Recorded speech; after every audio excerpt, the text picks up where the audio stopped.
Hello everyone, today I want to talk a little bit about thinking traps. So most of us are not always aware that we have a lot of automatic thoughts that occur to us throughout the day. And we perceive things in certain ways just based on our thinking habits.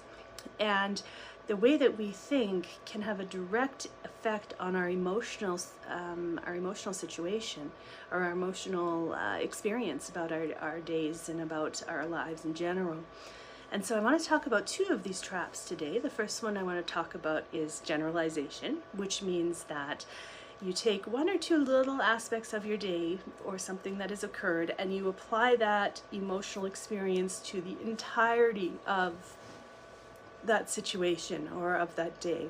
So for example, most of us have at work had one or two things go wrong during the day. You know, maybe you ran out of printer paper before you could get your project finished, or your boss was in a bad mood and was really nasty on his way past your desk to the bathroom. Could be a number of things, but generally, a couple of things will happen to most people during the day. Now, someone who used generalization at the end of the day will come home and say, oh, it was such a horrible day. I hate that job and my boss hates me and I can't believe that I'm still there after all this time, and I'm too anxious to go back tomorrow because it's so terrible. And they genuinely will feel that way because they've focused on the few bad things that have happened and have generalized them to the entirety of the experience.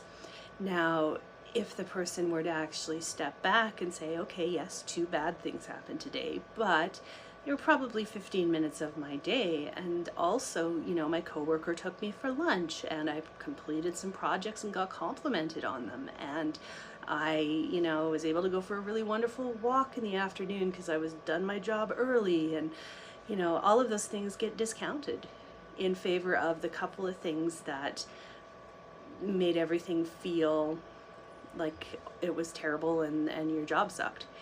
Now, changing your perspective is not going to change the occurrence of your day, and it's not that you're deluding yourself by saying, oh, I'm just going to ignore these bad things happened.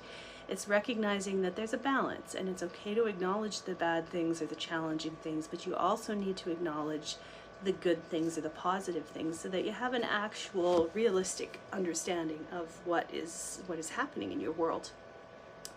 The second thinking trap people fall into is black and white thinking, and this is something that drives perfectionism and actually occurs for more people than you realize. And black and white thinking means that things are either perfect or they're horrible. They're good or they're bad, and there's nothing in between. And so you may perhaps, send out a 50-page document to your board that you're sitting on, and you find one mistake, one typo in the entire document after you've sent it out. And instead of being able to say, okay, well, it was mostly good, so I think it'll be okay, all you can say is, well, there was that one typo that made the whole document worthless, and it was a terrible mistake, and I'll never do it again, and I'm so embarrassed I don't even walk into that staff meeting because everybody's going to see how horrible my project was. And it's turned from perfection to disaster. Now, if you think about humanity in general, most of us are not necessarily capable of perfect performance all of the time. And sometimes we're striving for perfection in situations that we have no control over. And so if we're looking at life through a black and white lens, that feeling of success or a job well done is something you're very rarely going to have. And you're also going to spend an inordinate amount of time trying to figure out how to make things more perfect and how to make things the best that they can be.